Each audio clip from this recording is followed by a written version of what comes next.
Baik, selamat mendengar untuk Pak Ojak Pak Ojak dan juga Hasan Abdurrani di juga Teguh. Terima kasih. Sama Pak Nik malam ni Mazat Akmal. Terima kasih. Jangan lupa share dah. Okey dah kat pukul berapa dah? Pukul 9.48 malam. Baik, tu dia cerita kerabu dah. Adik kakak kita nak makan berapa dia sekalipun. Kena ambil kira halah-harai. Tu dia nombor satunya. Kita nak makan gapo pun halah-harai tu nombor satu dia kakak dah. Okey, pukul 9.48 seperti mana Pak Nik janji tadi. InsyaAllah kita akan bersama lepas daripada ni bersama dengan Dr. Hasnel Haji Ramli, Timbalan Pengarah Operasi Jahit.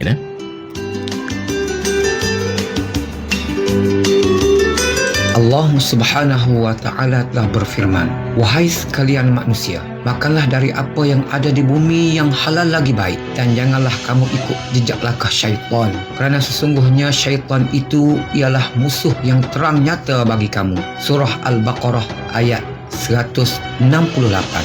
Kena cari halal dan thayyibah, kena ingat adik kakak,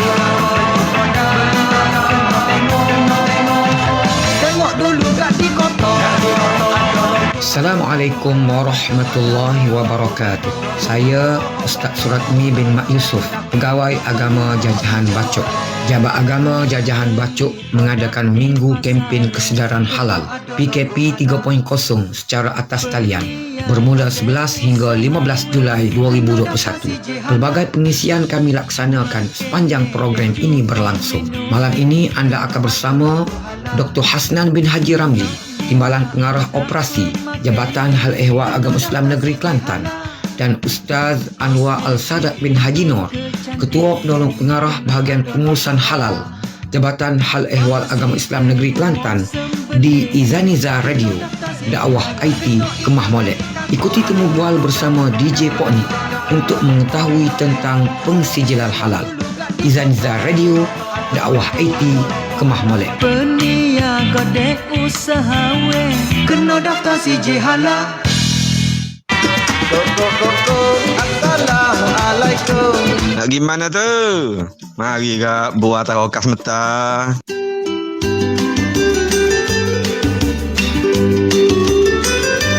Baik, adik kakak Pak Nik pukul 9.51 malam Izaniza Radio Dakwah IT Kemah Molek. Malam ni adik kakak kita bertuah kerana sempena dengan Minggu Kempen Kesedaran Halal PKP 3.0 yang dianjurkan oleh Jabatan Agama Islam Bacok. Kita berpeluang untuk bersama dengan yang berusaha Dr. Hasnel Haji Ramli, Pengarah Bahagian Operasi Jabatan Hal Ehwal Agama Islam Kelantan yang berada di talian bersama dengan Pak Nik. Assalamualaikum Doktor. Waalaikumsalam Pak Nik. Allahu Akbar. Lama di talian Doktor lama sikit. Jelas ke suara Pak Nik ni? Jelas ke suara Pak Nik ni? Jelas. Alhamdulillah, harap adik kakak boleh dengar suara doktor kita dengan jelas lah pada malam ni di Izaniza Radio Dakwah Hati Kemah Molek. Kita bersama doktor dalam rancangan buat segmen buat tawakah doktor malam ni. Jadi doktor mungkin sebelum kita berbicara lanjutlah, mungkin adik kakak kita nak tahulah doktor selama mana dia bertugas di Jabatan Agama Islam Kelantan ni? Okey, bismillahirrahmanirrahim. Assalamualaikum warahmatullahi wabarakatuh pada pendengar-pendengar dan juga Pak Nik lah. Lamanya selama sangat dah. Bermula daripada tahun 1994. 94 dia? 94 lagi. Okey, alhamdulillah. Lama dah tu. Dan ni doktor mengetuai ataupun bertugas sebagai Timbalan Pengarah bagi operasi di Jabatan Hal Ehwal Agama Islam. Dan setahu Pak Niknya di bahagian operasi ni, di bawah selidik doktor ni, dia ada 5 bahagian ni. Dia ada bahagian bagi dakwah, penyelidikan ni, undang-undang keluarga, dakwah dan juga pengurusan halal. Jadi ada lagi penyelidikan saya lagi ni. Ya. Penyelidikan. Okey. Jadi malam ni sempena dengan Minggu Kempen Kesedaran Halal yang dianjurkan oleh Jabatan Agama Islam Bacok bermula 11 hari bulan lagi, dan hari ini merupakan hari ke-4, esok hari terakhir. Jadi kita nak kecek sikit lah, kita khusus kecek bahagian halal lah doktor, bahagian pengurusan halal. Jadi Pak ni nak tahulah lagu mana dia punya berapa dia kepentingan persijil halal ni kepada pengguna dan juga kepada pengusaha, Doktor. Okey, terima kasih Pak Ni dan sekali lagi lah Assalamualaikum kepada pendengar-pendengar, pengguna, usahawan dan juga pakar-pakar usahawan yang mendengar bersama pada malam ini lah. Ya. Dan untuk maklumat Pak Ni dan juga pendengar-pendengar, halal ini bermula lewat ataupun di awal 80-an lah, bila berlaku kemasukan pada masa tersebut lah, makanan yang mengandungi daging dan juga berasaskan daging dari negara-negara yang bukan Islam lah, seperti Eropah dan sebagainya, yang perlu kepada suatu pengesahan halal.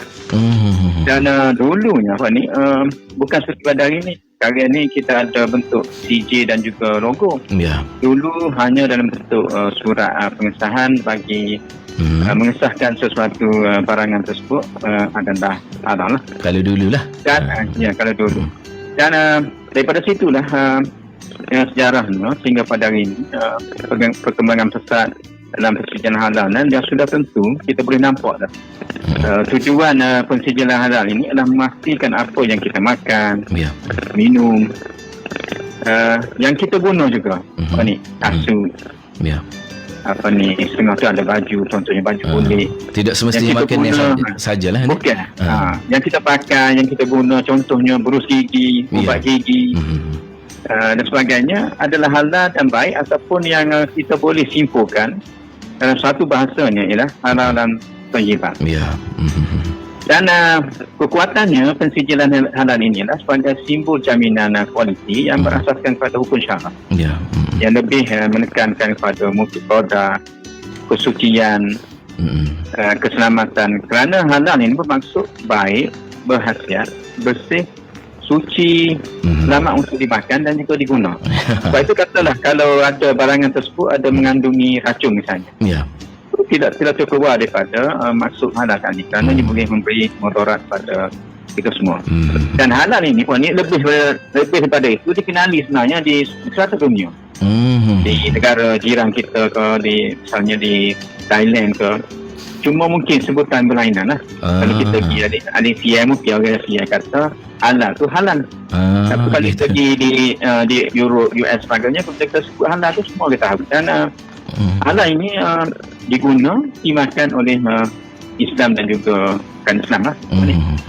Dan sebenarnya halal ini juga berkait rapat dengan kebersihan ataupun taharah. Sebab itu kalau kita dengar orang kata lah, orang mengajar di balesa, di masjid sebagainya, tak habis-habis lagi kena dengan taharah. Sebenarnya halal ini berkaitan rapat dengan kebersihan. Dan kita tengok pada hari ini, contohnya dalam sekarang ini masalah COVID, itu juga ada kaitan dengan kebersihan, seperti kita disuruh bercuci tangan, adanya proses sanitasi dan sebagainya. Islam dan halal ini dia petik ke apa, kebersihan tu ni? Kebersihan, kesihatan, kekemasan, housekeeping lah. Housekeeping.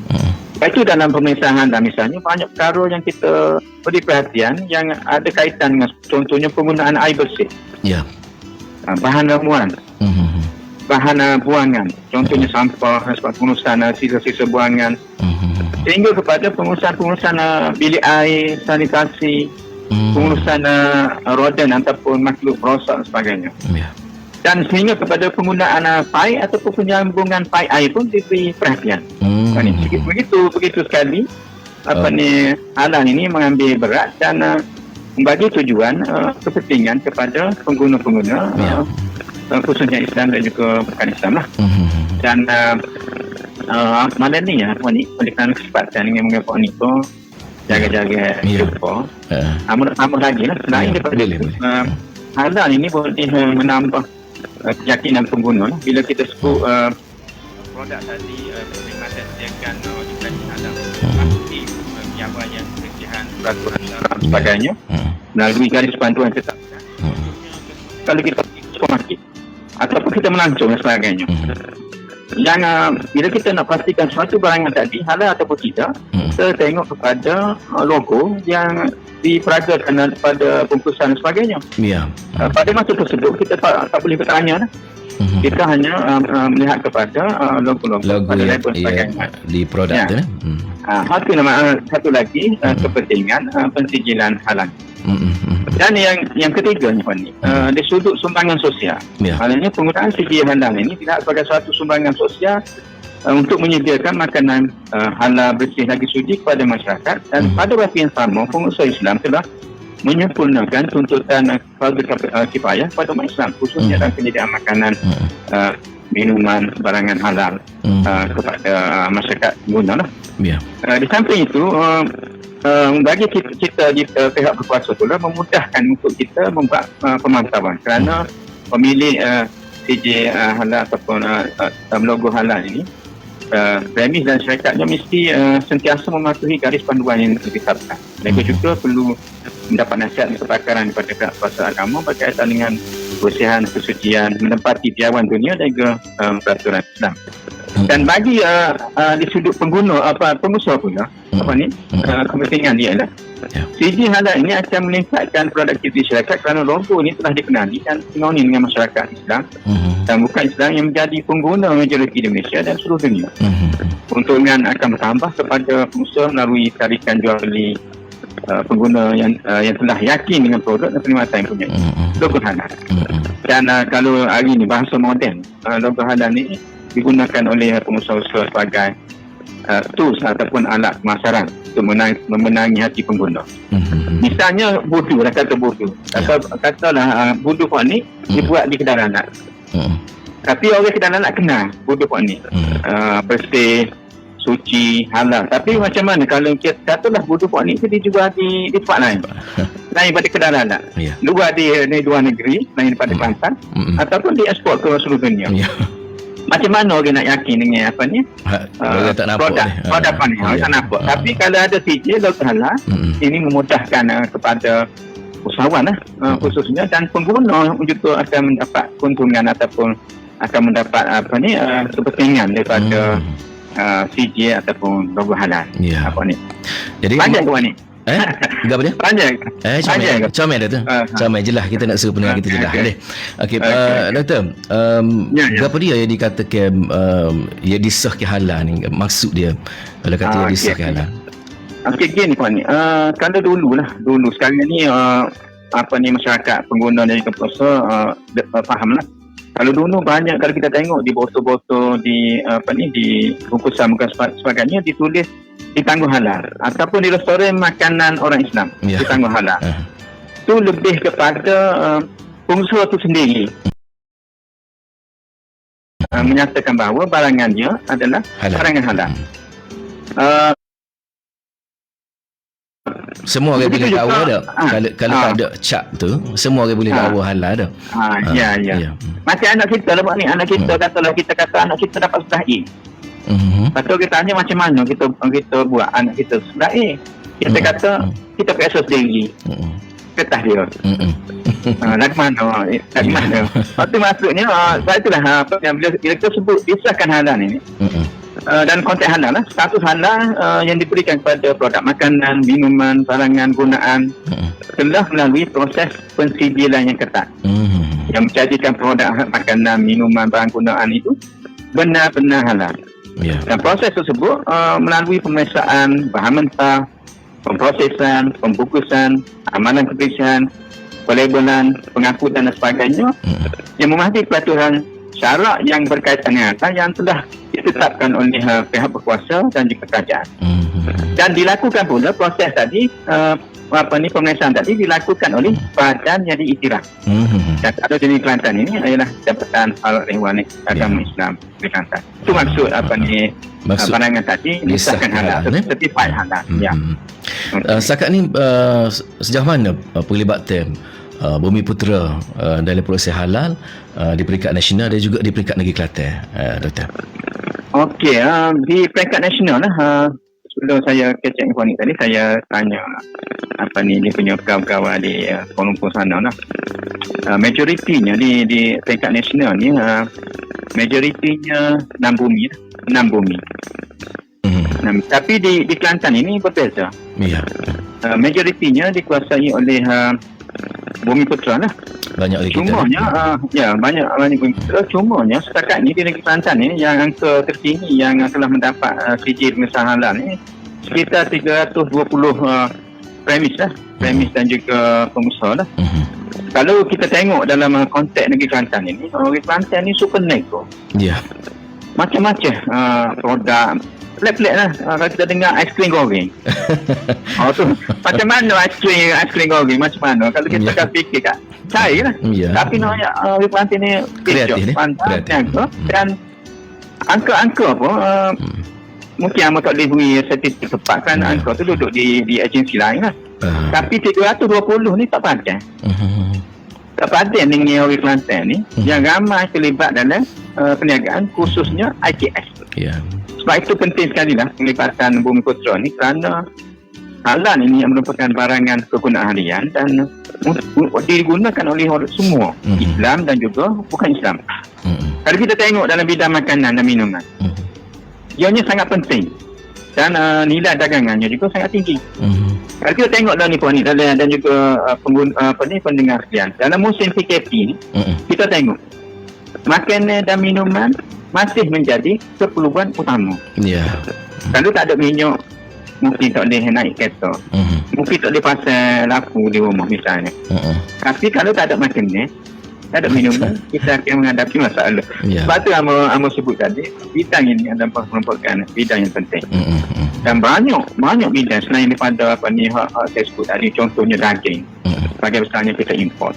Macam di negeri Kelantan contohnya, sangat kurang ayam kampung kau, rati kau. Tak cukup lagi lah kira-kira ni.